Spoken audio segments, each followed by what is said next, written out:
After many months of people saying that John Cena was in the background apparently, I'm happy to say that today we finally got him. John Cena, welcome to the show. And let me know your wrestling hot takes down in the comments below. It can be current day or it can be in history, and you'll have a chance of being in the next episode. I feel that the Paul Heyman Playboys?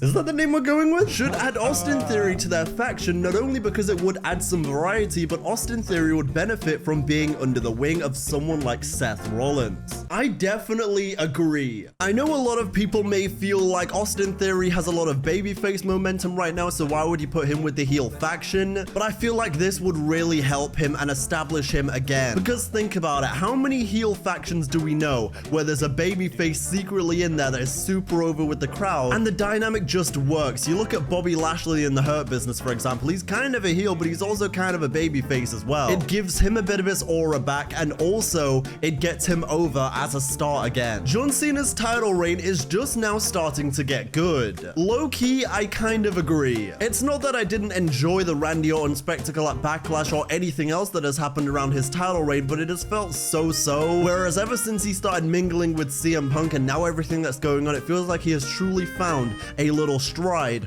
with this heel turn. It feels like the character finally has some dimension to it outside of just being moody and hating everything. It almost feels like as a viewer I can kind of understand why he's doing what he's doing now. And the little sprinkling elements of his character that shows there's still a babyface in there is really intriguing for television. And so for as much as I respect what he did with Ron Killings, for as much as I respect what he did with Randy Orton and even Cody Rhodes, it really got going when CM Punk got involved. Hot take, I can't believe I am saying this, but Michael Cole needs to retire. He is one of my favorite commentators, but recently he has been messing up names, facts, and stumbling over words. I don't want him to mess up his amazing run as a commentator. Love the vids, by the way. Thank you. It's something with Michael Cole that I've been noticing for a while now. For as much as he still can go on that commentary table, if you really start to pay attention, there are a lot of moves that he clearly just doesn't know the name of. He doesn't know the name of some people's finishes sometimes. He'll do that thing sometimes where it's like, oh, and now JC Mateo. Oh, and now going into the pit, like he doesn't know. But equally, they're not going to replace Michael Cole until they have a suitable replacement for him as the head commentator. You've got all these great supporting guys going on like Pat McAfee, Wade Barrett, and Corey Graves,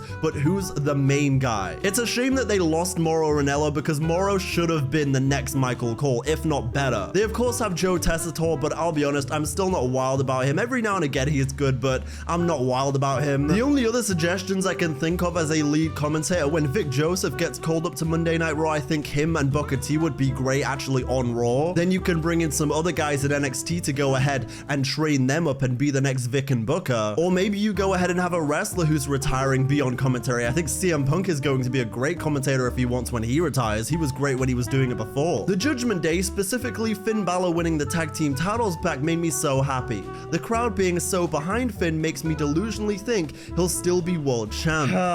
Yeah, it's nice that someone else is just as delusional as I am when it comes to Finn Balor. I really want to believe that this is the path for Finn Balor. He gets even more over in the Judgment Day as he is right now. They eventually split up because Finn Balor's clearly conniving right now. He wins the feud that is the breakup. He brings back the trunks because that's way better than the joggers or the tights that he has now. He brings back the old C-Force theme song. Maybe you need to remaster it a little bit with Def Rebel like they did with Oscar and Aleister Black. And then towards the end of 2026, we get one more Finn Balor World title, and it doesn't even have to be WWE Championship. You can do World Championship over on Raw.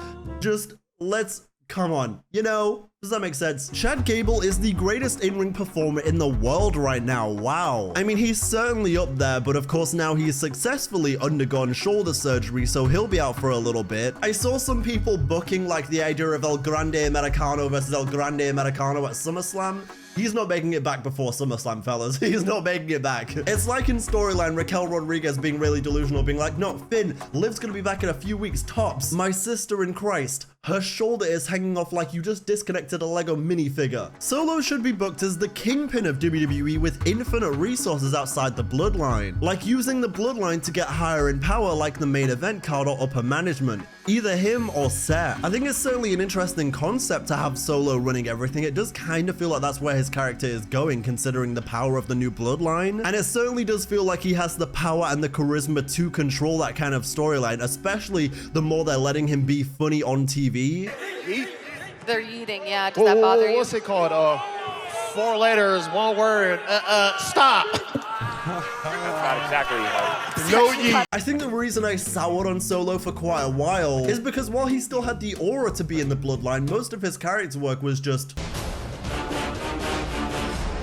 The New Day's heel run has been bad except the heel turn. Yeah, this is one that I'm gonna have to unfortunately agree with. I really do hope Big E at some point, if he so wants, health and happiness above all, but if he so wants, he can come back and wrap up this story because it would really help a lot. Okay, walk with me. Seth's plan B is a disgruntled Jey Uso. Oh, no yeet, no. That might be one of the worst ideas that WWE could possibly do. Imagine they take one of the most over parts of the show and they say, yeah, we're gonna destroy this now. Plan B could be Seth going to NXT to recruit a new member. The Jet is going to Orlando. Ooh, I must have completely missed that detail. Well, now that I know it's going to NXT, dare I throw out a dark horse name in Jasper Troy? Uh-oh. Dare I throw out an Obafemi? No hot take, just love your vids, thank you, and I hope you look at the finale of season 1 and 2 of NXT. It's been a minute since I watched Game Show NXT on the channel, but if you guys want to see that return, let me know. Triple H is sabotaging Io and Gunther by not letting them wrestle. Yeah, this is one of the most frustrating things about this era of wrestling, and it's something that I feel like AEW does much better than WWE, and that's letting your world champions and letting your big time champions wrestle consistently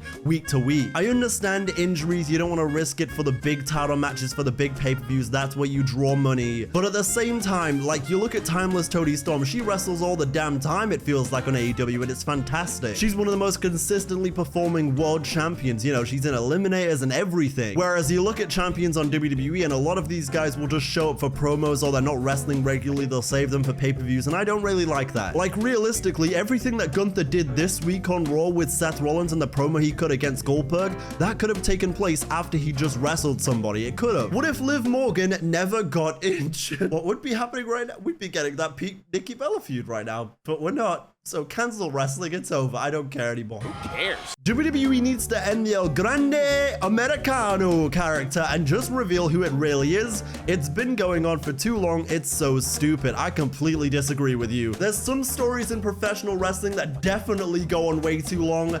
This is not one of them. I'm enjoying every layer. If anything, Chad getting injured has actually kind of given it more life because now it's like, oh, but I just hope Triple H doesn't do a thing of where Ludwig Kaiser is unmasked and then they're like, oh, it was Ludwig the whole time. They need to do a thing of where Ludwig is unmasked and then maybe Chad Gable's also there and like they're both there and it's like a, oh, and then they're both unmasked and it's like, wait, who was the what? Unrelated, but Deonte, you missed my would you rather oil up with Santi for 40 minutes only to get squashed by Goldberg in 6 seconds, or be in season 3 Game Show NXT with Kazani as your mentor and Jamie as your partner?